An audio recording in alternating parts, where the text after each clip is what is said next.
महाशिवरात्रि पर आस्था संस्था के द्वारा आयोजित किया जाएगा 25वां विशाल वार्षिक भंडारा। आपको बता दें, आस्था सामाजिक संस्था के द्वारा लगातार तमाम तरह के कार्य समाज हित में आयोजित किए जाते हैं, जिससे बिना किसी भेदभाव गरीब असहाय सहित सामाजिक कार्यों में लोगों की मदद की जा सके। आस्था सामाजिक सेवा के पदाधिकारियों के द्वारा जानकारी देते हुए बताया गया कि 27 फरवरी 2022 से लेकर 1 मार्च 2022 तक महाशिवरात्रि को लेकर विशाल वार्षिक भंडारे का आयोजन किया जाएगा, जिसमें महाशिवरात्रि के पर्व को लेकर श्रद्धालुओं के लिए विशेष व्यवस्थाएं जारी रहेंगी। वहीं दूसरी ओर विशाल भंडारे में गरीब व असहाय सहित सभी श्रद्धालुओं के लिए आस्था सामाजिक सेवा संस्था के पदाधिकारी भी मौजूद रहेंगे। विगत 24 वर्षों की भांति इस वर्ष 25वें वर्ष में भी आस्था परिवार शिव भक्त कांवड़ियों के लिए आस्था का कांवड़ कैंप का और उसके साथ आस्था मेडिकल कैंप का और साथ में भजन संध्या का कार्यक्रम 2 दिवसीय 27 और 28 में करने वाला है, जिसका उद्घाटन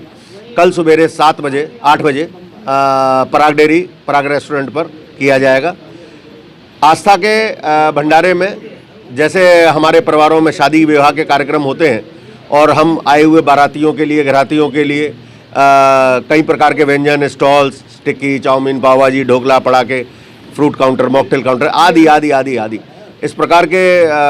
जो स्टॉल्स लगाते हैं, उसी प्रकार से आस्था परिवार भी महाशिवरात्रि के महापर्व जो कि भगवान शिव और पार्वती के विवाह का पर्व है, उस पर ऐसा ही कार्यक्रम शिव भक्त कांवड़ियों के लिए आयोजित करता है, जो झूमते नाचते गाते बाबा की दरबार में बाबा की बारात में चलते हैं जल लेकर के और बाबा का अभिषेक करने के लिए, माँ पार्वती को वरण करने के लिए जब भगवान भोलेनाथ जा रहे हैं, उनके साथ में जो शिव भक्त कांवड़िया जा रहे होते हैं, उनके स्वागत सत्कार के लिए इस प्रकार की व्यवस्थाएं आस्था के भंडारे में विगत वर्षों की भांति इस बार भी रहने वाली हैं। और सबसे खास बात, इस भंडारे पर स्वयं बाबा भोलेनाथ मुख्य अतिथि के रूप में दोनों दिन हिम शिवलिंग के रूप में बाबा के भंडारे में स्वयं रहेंगे और भक्तों को दर्शन देंगे। साथ ही उनकी थकान मिटाने के लिए हमने दोनों दिन भजन संध्या का आयोजन रखा है, जिसमें कि दिल्ली और बरेली के कलाकार इस बार उनके थकान को मिटाने के लिए अपनी प्रस्तुति देंगे। और साथ में महाशिवरात्रि के महापर्व पर भंडारे के साथ ही हम आस्था मेडिकल कैंप का आयोजन करते हैं, जिसके अंदर किसी भी प्रकार की चिकित्सकीय सुविधाओं के लिए आस्था प्रतिबद्ध है। सभी प्रकार की चिकित्सकीय सुविधाएं, स्ट्रेचर, बेड, 24 आवर्स डॉक्टर्स की पूरी टीम, 24 आवर्स जो है एम्बुलेंस आदि सभी प्रकार की व्यवस्थाएं। और अगर कहीं भगवान ना करे किसी भक्त को किसी भी प्रकार से एडमिट करना पड़ता है, वो भी आस्था परिवार अपनी ओर से करता है। और इस बार से हमने एक और नई चीज़ चालू करी है कि किसी भी शिव भक्त कांवड़िया की स्थिति अगर कहीं जाने आने लायक नहीं है, तो जिले की सीमा तक उनको पहुंचाने के लिए आस्था परिवार के पास में अपने वाहन है। जिस तरीके से आस्था परिवार गरीब बच्चों की शादी कराता था, इस बार किस तरीके से रहेगा फिर?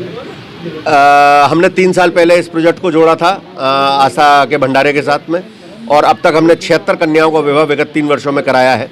मुख्यमंत्री सामूहिक कन्या विवाह योजना के साथ मिलकर के आस्था परिवार अपनी इस कार्यक्रम को अंजाम देता है। चूँकि इस बार आचार संहिता की बात है, इसलिए प्रशासन से बात करने के बाद में प्रशासन ने इसकी अनुमति अभी नहीं दी है। उन्होंने कहा कि आचार संहिता खत्म होने के बाद में भी ही उस पैसे को रिलीज किया जा सकता है, जो मुख्यमंत्री कन्या विवाह योजना के तहत आता है। अध्यक्ष जी, हर बार आपका कैंप आयोजित किया जाता है, ऐसे में कितने करीब श्रद्धालु हैं जो कि आपके कैंप से लाभ ले पाते हैं? देखिए, बाबा के तो 150 करोड़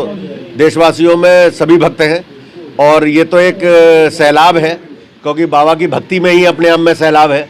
तो जो भी हिंदू है वो कांवड़ यात्रा में चल रहा है या नहीं चल रहा है, वो उसकी सेवा करने में कैंप पे लगा है या अपने घरों में अभिषेक करके उसका सेवा कर रहा है, वो सब बाबा के भक्त हैं और सब बाबा के जो है विवाह कार्यक्रम में और धूमधाम से लगे होते हैं। इसलिए महाशिवरात्रि के महापर्व पर आस्था के माध्यम से लगने वाले इस कैंप के लिए मैं सभी शिव भक्तों से, जिनके पास आस्था परिवार की ओर से सूचना है या किसी भी माध्यम से सूचना है, मैं उनसे निवेदन करूंगा कि वो आएँ और इस पुनीत कार्य में और पुनीत बेला पर महाशिवरात्रि की आए और जो है अपना योगदान दें आस्था परिवार में उन शिव भक्तों की सेवा के लिए, और पुण्य के लाभ करें, पुण्य के लाभ लेने के भागी बने।